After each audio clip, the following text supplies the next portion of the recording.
8টি বর্জনীয়র 1 নাম্বার, বিলম্বে ইফতার করবেন না কখনো। 1 নাম্বার, দেরি করে ইফতার করা নিষিদ্ধ। ইহুদিরা দেরি করে ইফতার করে। লা ইয়াজালুন নাসু আলা খাইরিন মা আজ্জালুল ফিতরা। বিশ্বনবী বলেছেন, এই উম্মত যতদিন আগে আগে ইফতার করবে, এই উম্মতের কপাল থেকে কল্যাণ কেউ ছিনিয়ে নিতে পারবে না। চিল্লায় বলেন ঠিক কি না? আজানের জন্য বসে থাকবেন না, সময় দেখবেন। স্থানীয় সময় যখন সূর্যাস্ত হওয়া মাত্রই বিসমিল্লাহ, খেজুর খেয়ে ফেলবো। পারবেন তো? 2 নাম্বার, রমাদানের পবিত্রতা বজায় রাখবো। কোনো তর্ক বিতর্ক অশ্লীলতায় আমরা জড়াবো না, ঝগড়া করবো না, সরাসরিও না, ফেসবুকেও না। করবেন? কেউ গালি দিলে বলবেন ইন্নিমরুন সায়েম, আমি রোজাদার। আল্লাহর হাবিব শিখিয়েছেন, কেউ যদি তোমার গালি দেয়, কটু কথা বলে, অশ্লীল কথা বলে, রমজানে তুমিও বলতে পারবে না। তুমি বলতে পারবা ইন্নিমরুন সায়েম, আমি রোজাদার। আজকে থেকে নিয়ত করেন, রমজানে কেউ গালি দিলে আপনি একটা গালি দিবেন নাকি? কি বলবেন?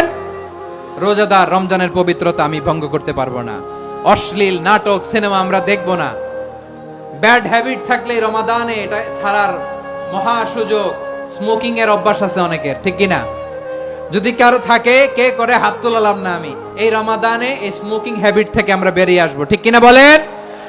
3 নাম্বার, আমরা মিথ্যা বলবো না। বিশ্বনবী বলেন, মানলাম ইয়াদা কাওলা যুরি ওয়াল আমালা বিহ ফালাইসা লিল্লাহি হাজাতুন ফি আইয়াদা তাআমাহু ওয়া শারাবা।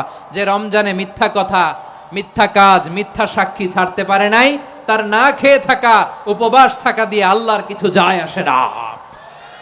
এজন্য মিথ্যার সাথে আমাদের কোনো সম্পর্ক আছে? মিথ্যা বলবো না। 4 নাম্বার, অপচয় করব না।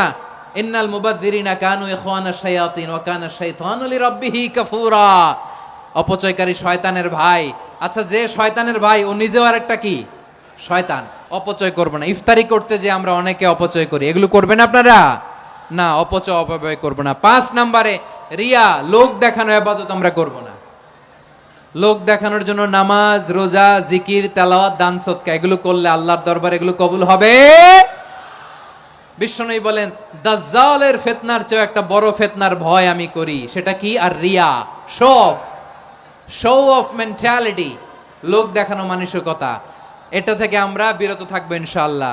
6 নাম্বার, অনেক গুরুত্বপূর্ণ। ব্যবসায়ী ভাইয়েরা, অনেক অসাধু ব্যবসায়ী আছে, রমজান আসলে নিত্য প্রয়োজনীয় পণ্যের মূল্য বৃদ্ধি করে দেয়।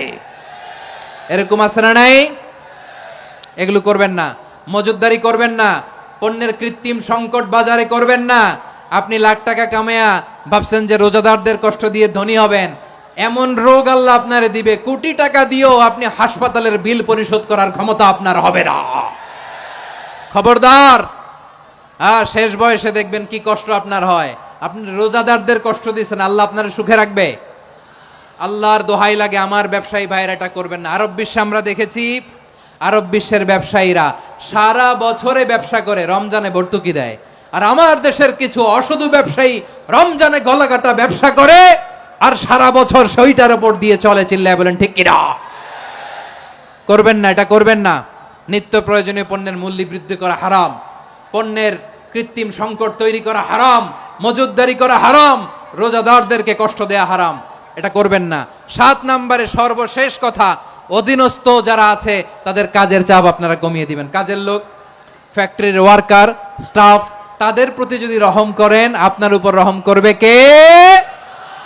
এই পবিত্র রমাদানের 7টা করণীয়, 7টা বর্জনীয় মনে রাখা যাবে তো ইনশাআল্লাহ? রমজানের 7টা করণীয় এবং বর্জনীয় যে আমরা শুনলাম, পালন করার তৌফিক দান করো।